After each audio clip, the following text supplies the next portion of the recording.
서울대 김헌 교수님이 쓴 천년의 수업, 이런 제목의 책이 있는데요. 제가 그 책을 읽다가 보니까 그 저자가 고등학생 시절에 만났던 그 화학 선생님 이야기를 언급을 하는데 참 인상적이었습니다. 그 화학 선생님이 이제 수업 첫날에 학생들에게 이런 말씀을 하시는 겁니다. 너희들 이거 꼭 알아둬라. 내가 지금 너희들에게 가르쳐 주는 것들은 너희들이 내 나이쯤 됐을 때는 거의 다 거짓말이 되어 있을 거다. 이게 참 독특한 말씀을 하신 거 아닙니까?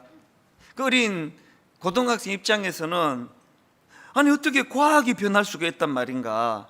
그것도 20년이라는 짧은 시간 안에 이것들이 폐기가 된다니 이게 말이 안 되는 거.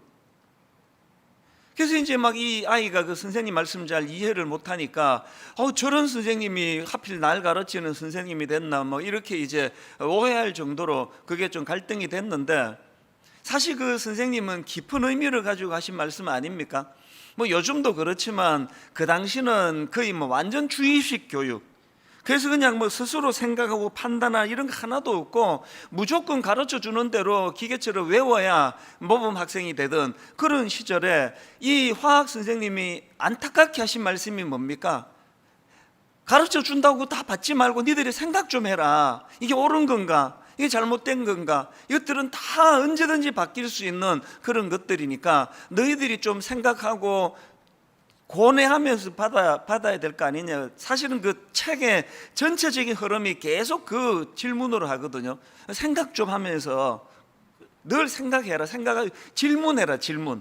이 질문이 중요하다. 이제 그런 내용이거든요. 그게 이제 어린 고등학교 때 화학 선생님 이야기가 이 교수님에게 왜 자리를 잡았을까요? 처음에는 이해를 못했는데 선생님의 말씀을 이 나이가 들어가면서 이해가 되더라는 겁니다. 그 책에 보면은 이런 마음을 담아놓은 게 있는데요. 이런 내용입니다. 나중에 대학에 가서야 그 선생님이 하셨던 말씀의 의미를 알 수 있었습니다.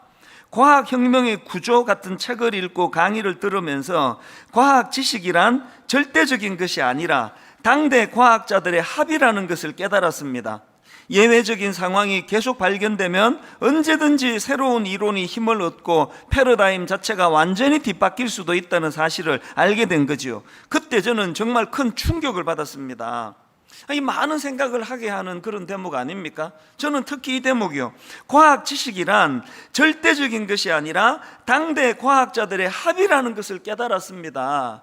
뭐 진화론을 위시해 가지고 우리가 이거는 뭐 100% 진리라고 하는 그게 사실은 100% 진리가 아니라 당대 학자들의 합의에 의한 언제든지 뒤집어질 수 있는 이 상대적인 진리라는 겁니다. 그래서 저는 이런 내용을 읽으면서 지난주에 살펴본 이 장로들의 전통, 장로들의 유전, 뭘 의미하는 겁니까? 이 장로들이 인간들이 만든 이 장로의 전통이라는 것은 비록 그 만들 당시에는 이게 하나님을 가장 사랑하는데 너무나 유익한 도구일 것이라고 믿고 만든 거지만 이게 그러나 절대 진리는 아니라는 거예요. 언제든지 바뀔 수 있다는 겁니다. 여러분, 오늘 바리새인들이 가진 문제점이 뭡니까?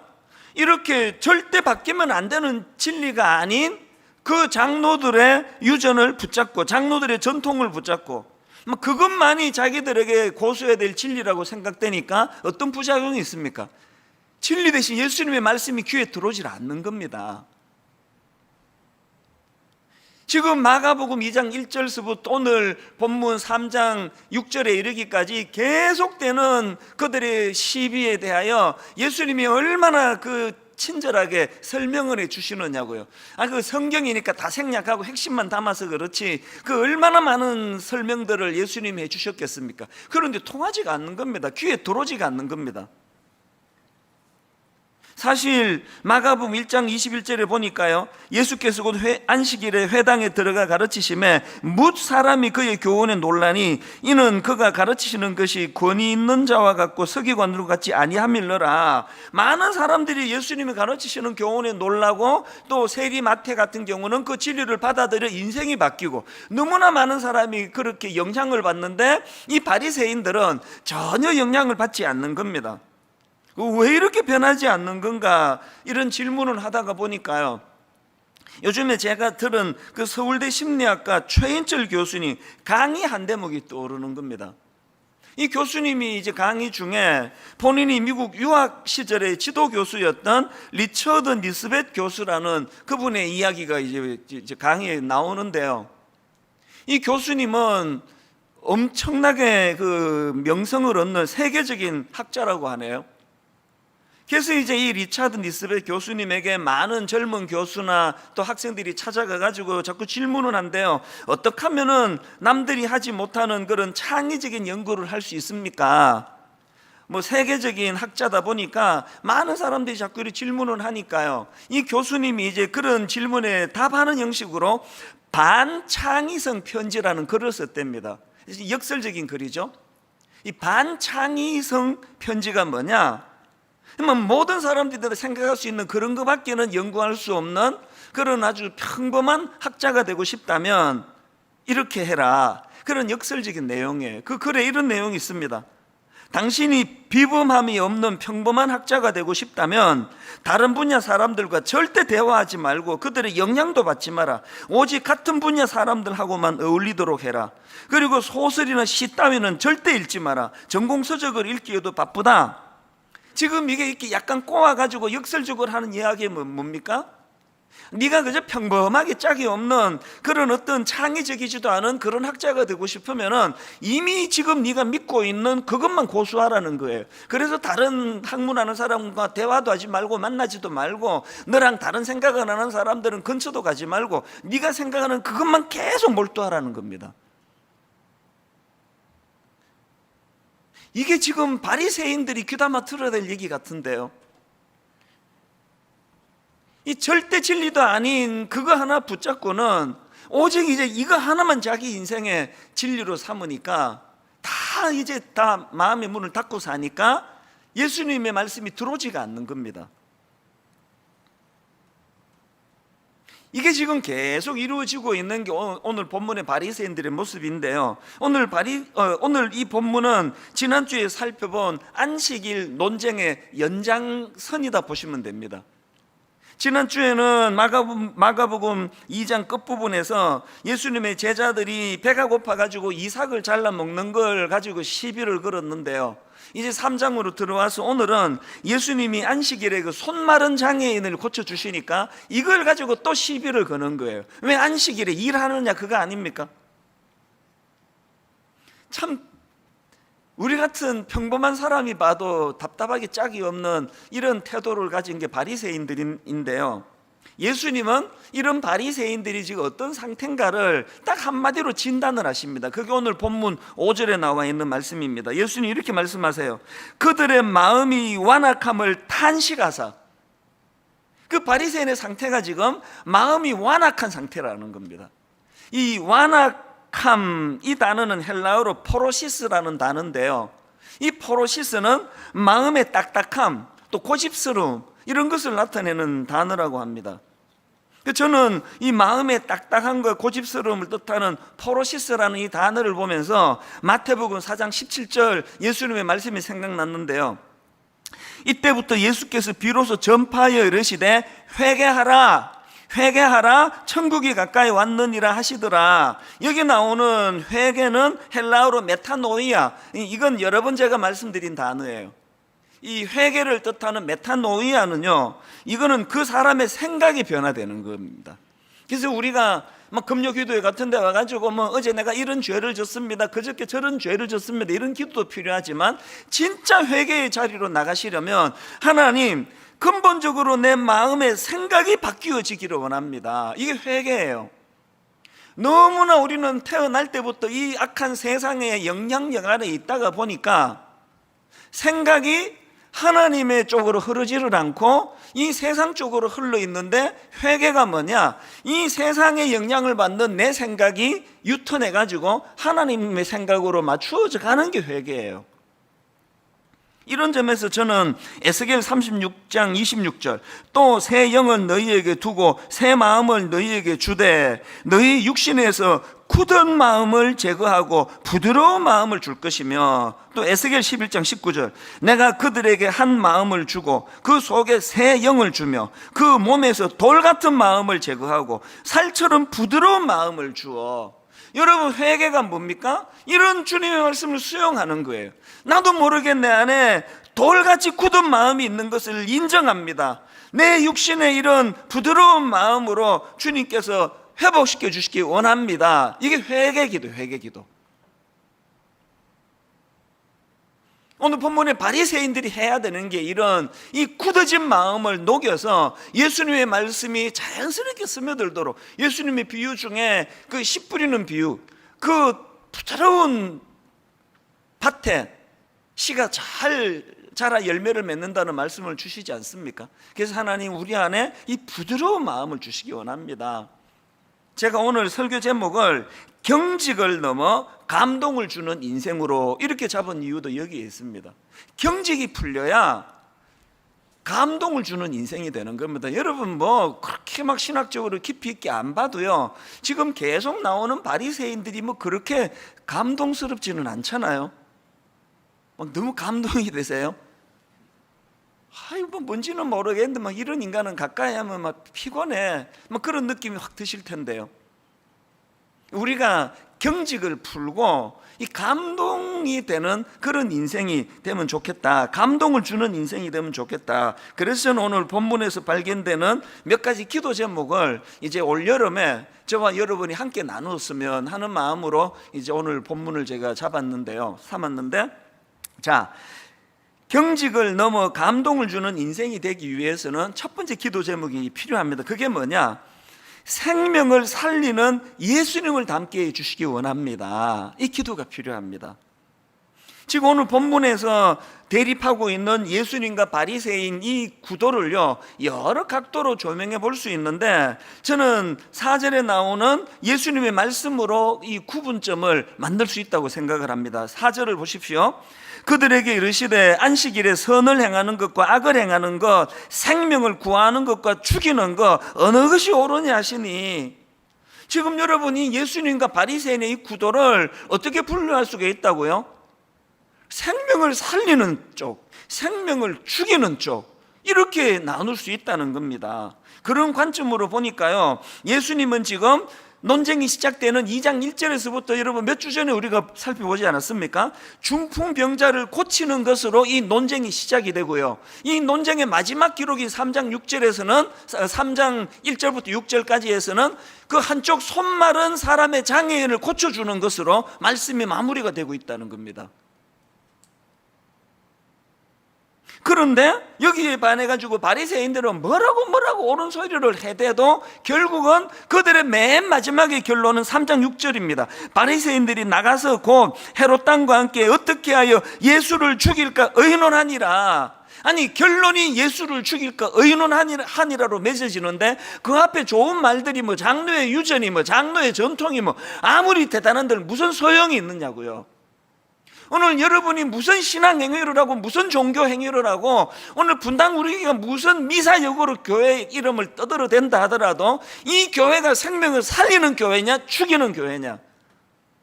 예전에 보면은 너무나 난폭한 교회들이 많았잖아요. 담임 목사 섬기지 않으면 저주를 받는다는 식으로. 뭐 아무리 뭐 교리를 갖다 대고 설교 잘하고 뭐 잘해도 결론이 그런 마인드를 가진 교회라면 그건 병들고 절대로 근처도 가면 안 되는 교회 아닙니까? 우리가 뭐 내뱉는 말이 얼마나 대단한 말이냐가 중요한 게 아니라 결론만 보면 알아요. 예수 믿는 여러분 때문에 주변 사람이 살아나고 있습니까? 예수 믿는 여러분이 가면은 막 시시비비는 잘 가리는데 막 여러분만 나타났다 하면은 분쟁이 일어나고 막 거기는 싸움이 일어나고 아무것도 아닌 일 가지고 막 원수 맺고 이런 나쁜 열매가 일어나고 있습니까? 점검하셔야 됩니다. 그리고 기도하셔야 돼요. 주님, 저희도 예수님처럼 생명을 살리는, 사람을 회복시키는 그런 크리스천들이 되게 해주시기 원합니다. 제가 본문을 묵상하다가 참 놀라운 걸 발견했는데요, 지금 예수님하고 바리새인에게 공통점이 하나 있는데 둘 다 분노하고 있다는 겁니다. 사실 이제 여러분이 다 아시지만 매 여름에 제가 이제 한 몇 주간 설교를 내려놓지 않습니까? 이게 휴가가 아니라는 걸 계속 강조하는데요. 이게 이유가 있습니다. 그 똑같은 목사가 그냥 1년 12달 계속 같은 사람이 설교하면 듣는 여러분도 힘들고, 또 저도 마찬가지예요. 이게 계속 되면은요, 이게 본문은 또 본문만 다르지 하고 싶은 말은 맨날 똑같아요. 그래서 이제 여름에 몇 주 설교를 내려놓고 좀 깊이 묵상하고 정리하면 이제 다 느끼시잖아요. 그래서 이제 다시 복귀를 하면 한 몇 주간은 설교가 좀 신선해요. 그 특색도 좀 달라지고. 그래서 매번 이제 설교를 쉬었는데, 하나님이 이번 여름에 제 마음에 무슨 부담을 주시는가 하니까 이번 여름에는 안 쉬는 게 좋겠다. 아니 지금 성도들이 이제 코로나19 때문에 지금 자기 교회도 못 가는데 그 목사라도 그 자리를 좀 지켜야 되는 거 아니냐. 아니 자기 교회도 못 가는데 외부 강사가 막 계속 그 매주마다 바뀌면 되겠느냐. 그래서 너라도 그 자리를 맨날 지켜라. 그 성도들이 안도감을 좀 느끼도록 그런 부담을 주셔가지고 뭐 알겠다 그랬, 반말로 한 건 아니고 그러겠습니다. 그래서 이번 여름에는 제가 안 쉬기로 하고요. 그리고 또 생각을 해보니까 여름에 막 무더위로 찌들고 이러는데 그것도 똑같은 설교하면 또 얼마나 힘들겠나. 그래서 이 여름에 맞는 주제를 가지고 한 몇 주간 설교를 해야 되겠다. 그래서 다음 주부터는 이제 잠깐 마가복음을 내려놓고 이제 그 여름에 맞는 주제로 설교를 할 텐데요. 제일 첫 번째 시리즈 첫 번째 설교가 다음 주가 주제가 분노예요. 분노. 막 여름에 막 덥고 막 짜증나면 막 분노가 막 제대로 일어나잖아요. 그래서 내가 분노에 대해서 제가 설교를 준비하다가 보니까 오늘 이 본문에서의 예수님의 분노를 발견한 겁니다. 아니 바리새인하고 예수님의 공통점이 둘 다 분노하고 있다는 겁니다. 오늘 여러분 마음에 분노가 많고 막 분을 잘 내는 분은 엄청 위로가 될 텐데요. 예수님도 분노하셨어요. 사랑하는 분노를 많이 하는 여러분, 중요한 걸 제가 말씀드릴게요. 주님이 화내는 걸 금하신 게 아니에요. 예수님도 분노하시는 장면이 몇 군데 나오지 않습니까? 중요한 건 분노의 결과입니다. 지금 공통점이 예수님과 바리새인이 똑같이 분노했지만 그 결과는 완전히 다릅니다. 자, 먼저 예수님의 분노 5절입니다. 그들의 마음이 완악함을 탄식하사 노하심으로 그들을 둘러보시고. 그랬는데 여러분 그 주님의 분노의 에너지가 어디로 흘러가느냐. 그 다음 보세요. 그 사람에게 이르시되 내 손을 내밀라 하시니 내 밀매 그 손이 회복되었더라. 예수님의 분노는요, 그 에너지가 손 마른 사람의 장애를 고쳐주는 쪽으로 흘러가고 있다는 겁니다. 여기에 반해가지고 바리새인들의 분노는 그 에너지가 어디로 표출됩니까? 6절입니다. 바리새인들이 나가서 곧 헤롯 당과 함께 어떻게 하여 예수를 죽일까 의논하니라. 예수님과 바리새인이 겉으로 보기에 똑같은 분노를 드러냈지만 같은 거라 그러시면 안 됩니다. 예수님의 분노는 그것을 에너지 삼아 사람을 고쳐주고 살려주는 쪽으로 흘려보냈다면, 바리새인들의 분노는 어떻게 하면은 저 사람을 죽여버릴까, 그런 악한 에너지로 흘려보내더라는 겁니다. 여러분, 여러분의 분노는 어떤 열매를 맺고 있는지 돌아보시겠습니까? 분노해야 될 때 분노하지 않는 그게 악한 거예요. 분노 안 해야 되는데 분노하는 그게 또 악한 거예요. 열매를 보고 아는 거거든요. 저는 저와 여러분의 분노가 사람을 살리고, 저는 저와 여러분의 분노가 생명을 고쳐내는 에너지를 만들어내는 거룩한 분노가 되기를 바랍니다. 다윗의 거룩한 분노가 골리앗을 죽이고 민족을 살려내는 에너지가 되었다는 사실을 늘 마음의 기도 제목으로 삼으시기를 바랍니다. 그런가 하면 두 번째로요, 우리가 이렇게 경직을 넘어 감동을 주는 인생이 되기 위해 해야 될 기도가 하나 더 있습니다. 비난과 정죄가 난무하는 이 세상과는 좀 다르게 살게 해주시기 원합니다. 이 기도 맨날 해야 돼요. 오늘 우리 대한민국은요, 분노의 시대, 분노의 세상이기도 하지만 비난과 정죄가 난무하는 세상 아닙니까? 막 숨을 쉬기가 어려워요. 얼마나 비난과 정죄가 난무합니까? 마가복음 2장에도 보면은 막 비난과 정죄가 난무하는 걸 볼 수 있는데요. 자, 마가복음 2장 16절입니다. 바리새인의 서기관들이 예수께서 죄인 및 세리들과 함께 잡수시는 것을 보고 그의 제자들에게 이르되 어찌하여 세리 및 죄인들과 함께 먹는가? 또 18절, 요한의 제자들과 바리새인들이 금식하고 있는지라 사람들이 예수께 와서 말하되 요한의 제자들과 바리새인의 제자들은 금식하는데 어찌하여 당신의 제자들은 금식하지 아니하나이까. 또 2장 24절입니다. 바리새인들이 예수께 말하되 보시오, 저들이 어찌하여 안식일에 하지 못할 일을 하나이까. 지금 계속 지적질이에요. 계속 비난과 정죄가 난무하고 있습니다. 이게 딱 오늘 우리 이 시대를 이렇게 추격해 놓은 것 같지 않으세요? 그래서 저는 요즘 제 마음으로 되뇌이는 두 용어가 있습니다. 하나는 사스퍼그 신드롬이라는 이 용어를 묵상하고 있고요. 그런가 하면 또 하나는 에포케라는 용어예요. 이 사스퍼그 신드롬은 그 한상복 씨가 쓴 배려라는 책에 나오는 용어인데요. 원래 이 용어는 그 아스퍼거 신드롬, 아스퍼거 장애라고 그 타인에 대해 이해하지 못하는 일종의 그 장애를 뜻하는 그런 용어가 이게 아스퍼거 신드롬인데, 여기서 이제 저자가 아스퍼거에다가 이제 사회, 이 소셜을 붙여가지고 소셜 아스퍼거를 축약해가지고 합성으로 만든 게 사스퍼거예요. 이 사스퍼거 신드롬이라는 거는 남을 배려할 줄 모르고 나눌 줄 모르고 또 자기 자신에게는 한없이 관대하고 또 타인에 대해서는 무자비할 정도로 그렇게 정죄하는 마음의 태도, 이걸 가지고 이제 사스퍼거라 그럽니다. 그래서 무례한 거예요.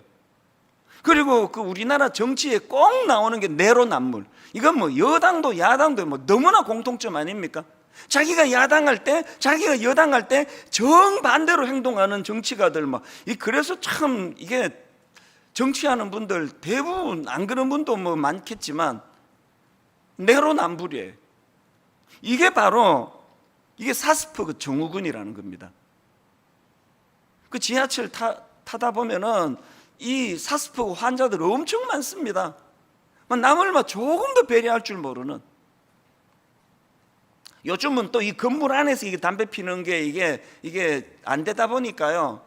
길거리에 그 많은 사람이 지나다니는 데서 담배 연기를 붕붕 품어내는 사람들 보면 이게 사스퍼그 환자예요. 조금 더 남을 배려할 줄 모르는, 그 남의 마음을 헤아릴 줄 모르는. 이게 바로 오늘 본문의 바리새인들 아닙니까?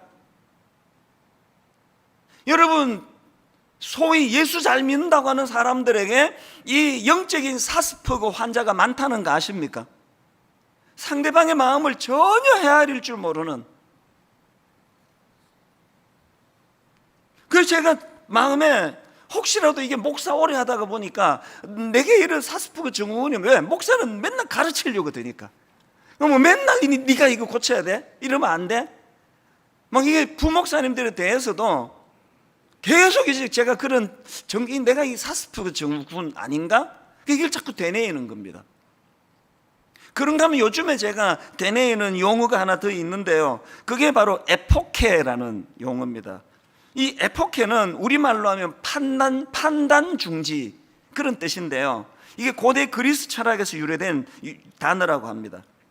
제가 맨 앞에서 언급했던 그 천년의 수업이라는 책에서도 이 에포케라는 이 용어가 나오는데 이게 굉장히 제가 의미 있게 읽은 부분이에요.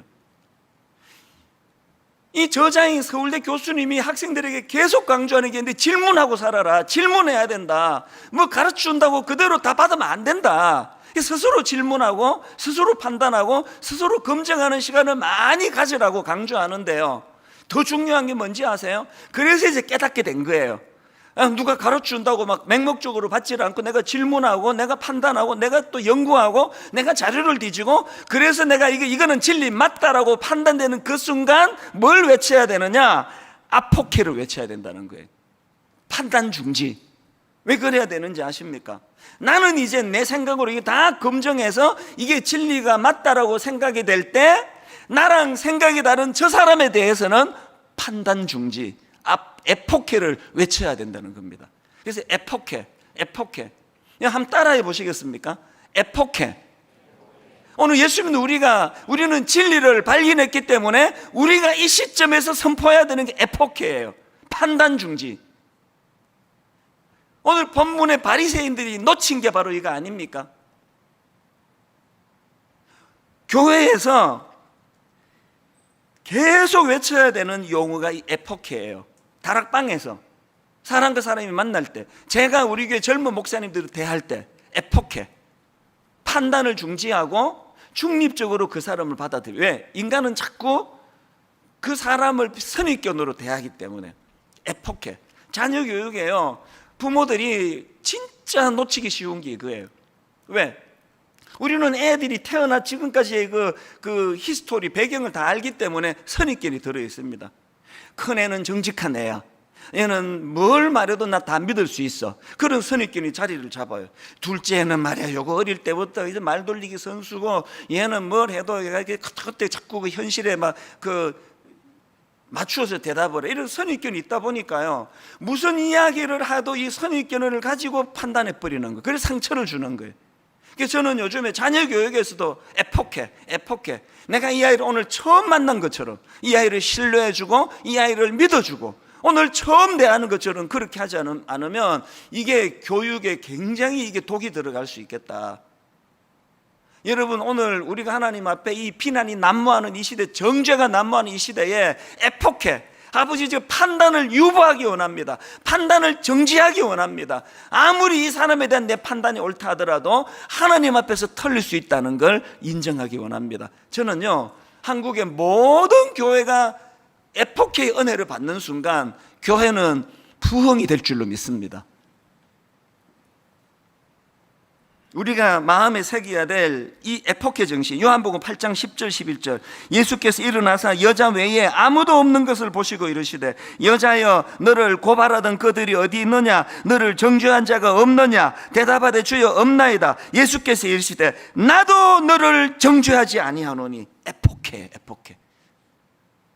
이 여자가 행한 일이 아무리 생각해도 이거는 객관적으로 잘못한 거라 할지라도 주님은 나도 너를 정죄하지 아니하노니, 그렇다고 흐지부지 넘어가지 않습니다. 가서 다시는 죄를 범하지 말라, 이런 기준을 갖고 계시는 예수님이지만 에포케의 정신이에요. 오늘 저와 여러분이 우리가 가까이 대하는 사람들에 대하여 판단 중지, 이 에포케의 정신이 회복되기를 주님 앞에 기도하는 저와 여러분 되시기를 바랍니다. 마지막 세 번째로요, 경직을 넘어 감동을 주는 인생이 되기 위해서 기도 제목 하나 더 있습니다. 예수님의 긍휼로 덧입는 인생 되게 주시옵소서. 우리 그 기도를 드려야 됩니다. 하재성 교수님이 쓴 긍휼, 예수님의 심장, 이런 제목의 책이 있는데요, 이 책에서 내 재밌는 부분을 발견했습니다. 이 저자가 주장하는 게 예수님도 혈액형이 있다는 겁니다. 이게 예수님도 인간의 육신을 입고 세상에 오셨으니까 우리랑 같은 그 혈액형이 있을 거 아닙니까?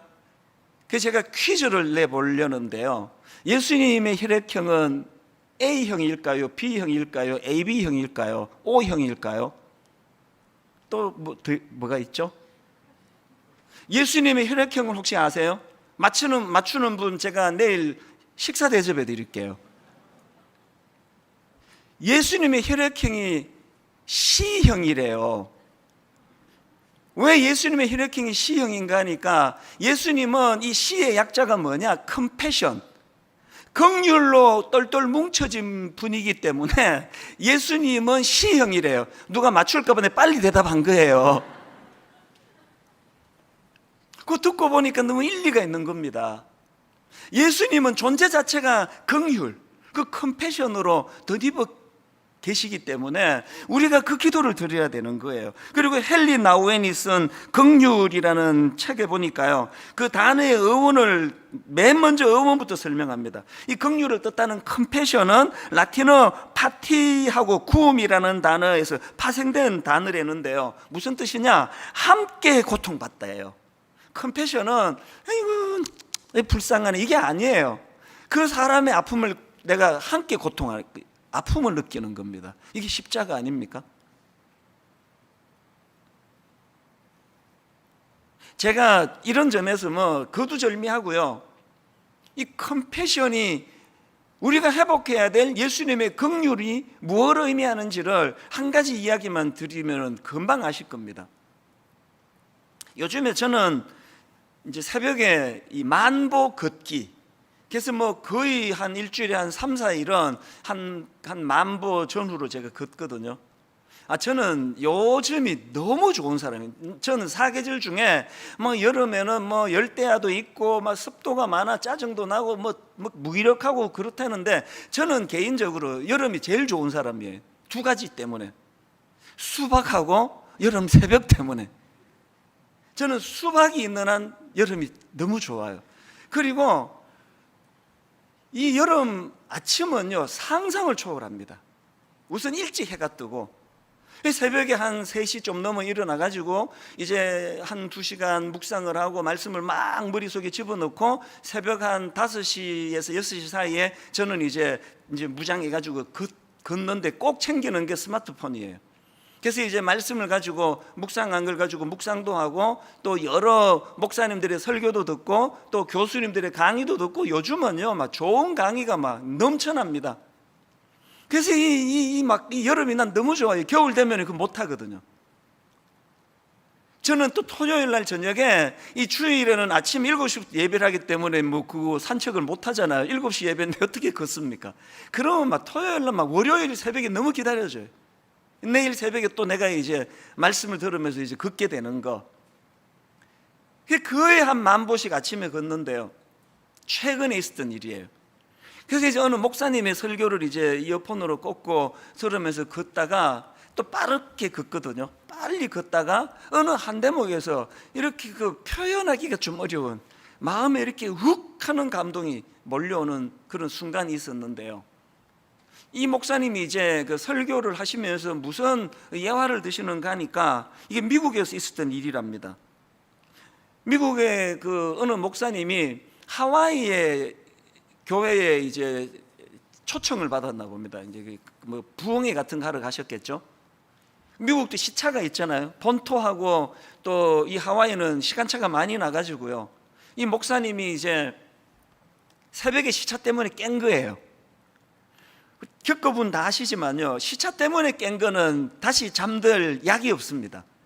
그래서 이제 이분이 뭐 새벽에 뭐 딱 깨셔가지고 더 이상 못 주무시니까 또 배가 출출해가지고 이제 호텔을 나와가지고 인근에 식당을 뒤진 거예요. 그게 어떤 허름한 식당을 발견해서 이제 들어갔는데요, 그 식당이 나중에 알고 보니까 이 거리의 여인들이 이제 그 시간에 출출할 때 한 새벽 서너 시에 꼭 식사하러 오는 그런 식당이래요.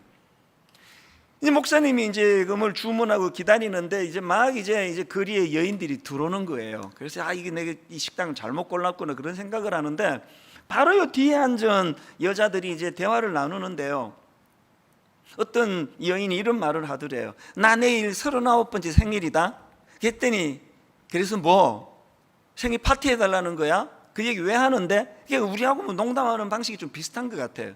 그렇게 농담 비슷하게 나누니까 나 내일 39번째 생일이다 이렇게 말했던 그 여인이 뭐라고 말하는가 하니까 뭐쩌라고 나보고 우리 보고 뭐 파티 해달라는 거야? 그러니까 이 여자가 하는 말이요, 평생에 한 번도 생일 파티 같은 거 해본 적이 없는데 내 팔자의 생일 파티는 뭐 그냥 생일이라고, 이런 대화를 나눈 겁니다. 그렇게 하고는 이제 식사가 끝나고 이제 그 여인들이 쭉 빠져나가고 난 다음에 이 목사님이 이 목사님이 어쩔 수가 없었던 목사인 것 같아요. 이게 남의 일에 관심이 많은 사람. 그 식당 주인에게 물었대요. 방금 여기 앉았던 그 한 무리의 여자분들이 여기 단골입니까? 그랬더니 그 식당 주인이 하는 말이요, 네, 매일 새벽에 이 시간이면 와서 식사를 하고 가는 그 사람들이에요. 그래서 이제 목사님이 방금 제가 여기 내일 39번째 생일을 맞는다는 여자분의 이야기를 제가 들었는데요, 혹시 제가 내일 이분 생일 파티를 열어줘도 되겠습니까? 모든 비용을 제가 감당하겠습니다. 그랬더니요, 그 식당 주인이 너무 고마워하죠. 그러면 너무 좋죠. 그래서 제가 내일 1시간 일찍 와서 이제 좀 정리도 하고 그렇게 파티를 하도록 하고 뭐 이렇게 이제 이야기를 다 나눈 겁니다.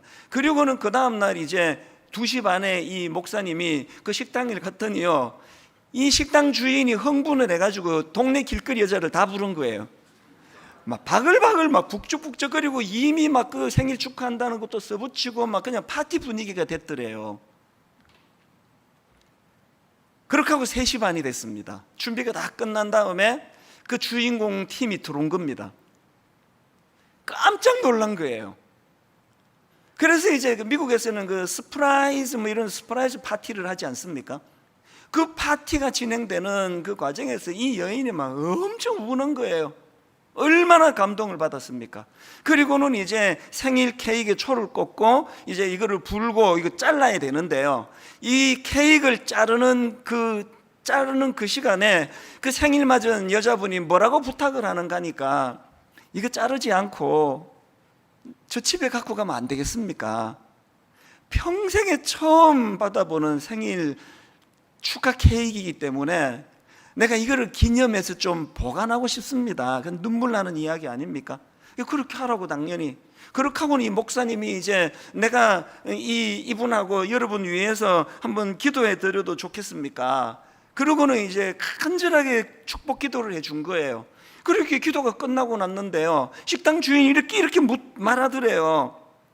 아니, 당신 나한테 목사란 얘기 안 하지 않았어?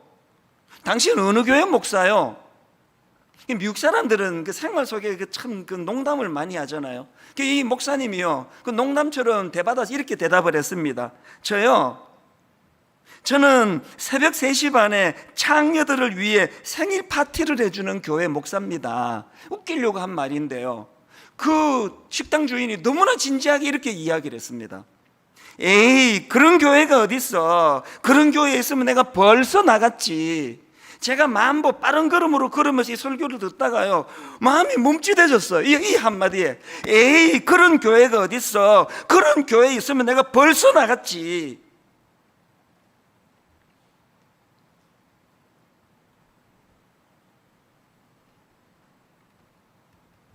세상 사람들이 교회를 안 나와요. 에이, 그런 교회가 어딨어?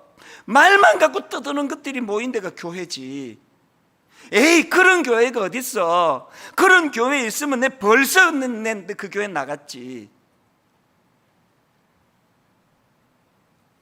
오늘 교회가 정말 세상과는 다른 사람들이 모여, 저는 여러분들이 하나님 앞에서, 세상 사람들 앞에서 어떤 평가를 받는 사람인지 참 궁금합니다.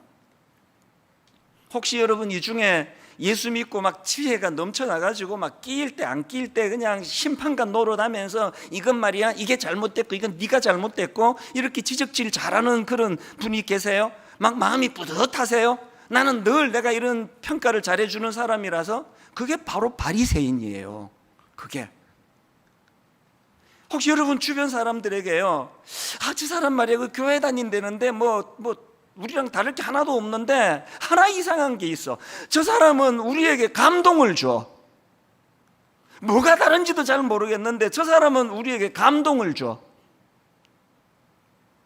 왜 그런지 아시죠? 생명을 살리는 예수님을 닮았기 때문에요. 비난과 정죄가 난무하는 세상에서 이런 세상과는 좀 다른 삶을 살려고 애쓰기 때문이에요. 무엇보다도 예수님의 긍휼로 덧입은 인생은 감동을 줍니다. 아까 그 설교에서 예를 드는 그 미국 목사님처럼요, 우리 이 3가지를 늘 주님 앞에 기도하면서, 하나님, 정말 하나님, 내가 가진 지식을 자랑하는 크리스찬이 아니라 이 삭막하고 메마른 세상에 감동을 주는 그런 그리스도인이 되기를 원합니다.